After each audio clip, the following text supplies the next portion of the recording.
दत्तवाड ग्रामीण रुग्णालयात मधमाशांचा तांडव, रुग्णांसह नातेवाईकांची प्रचंड पळापळ.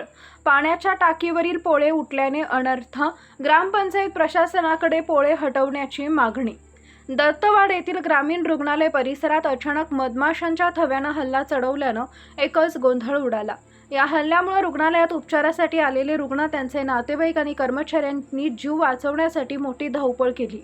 मधमाशांच्या चाव्यामुळे काही नागरिक किरकोळ जखमी झाले असून परिसरात काही काळ भीतीचं वातावरण निर्माण झाले होते. दत्तवाड ग्रामीण रुग्णालयाचे सध्या नवीन इमारतीचं काम सुरू असल्यानं तेथील कामकाज तात्पुरत्या स्वरूपात जुन्या ग्रामपंचायत इमारतीत हलवण्यात आलं आहे. या इमारतीच्या आवारात असलेल्या पाण्याच्या टाकीवर मधमाशांचे मोठे पोळे होते. मंगळवारी अचानक हे पोळे उठल्यानं मधमाशा आक्रमक झाल्या आणि त्यांनी समोर येईल त्या व्यक्तीवर हल्ला चढवला. मधमाशांचा थवा अंगावर आल्याचे पाहताच रुग्ण आणि त्यांच्या नातेवाईकांनी सैरावैरा धावण्यास सुरुवात केली. अनेकांनी स्वतःचे संरक्षण करण्यासाठी तोंडावर कपडा गुंडाळून आणि डोके झाकून सुरक्षित ठिकाणी आश्रय घेतला. या घटनेत काही जणांना मधमाशांनी चावा घेतल्यानं किरकोळ दुखापत झाली आहे. रुग्णालय प्रशासनानं तातडीनं हालचाल करत जखमींवर प्राथमिक उपचार केले. सुदैवानं या घटनेत कोणतीही गंभीर जीवितहानी झालेली नाहीये.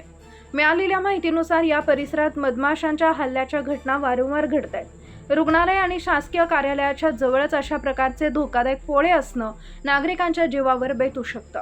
रुग्णालयातच रुग्ण आधीच आजारी असतात, त्यात अशा घटनांमुळे त्यांच्या जीवाला धोका निर्माण होत आहे. दत्तवाड ग्रामपंचायत प्रशासनानं तातडीनं या धोकादायक पोळ्यांचा बंदोबस्त करावा अशी मागणी स्थानिक नागरिकांनी केली आहे. भविष्यात अशा दुर्घटना टाळण्यासाठी प्रशासनानं ठोस उपाययोजना करावी अशी ही आग्रही मागणी आता जोर धरते आहे.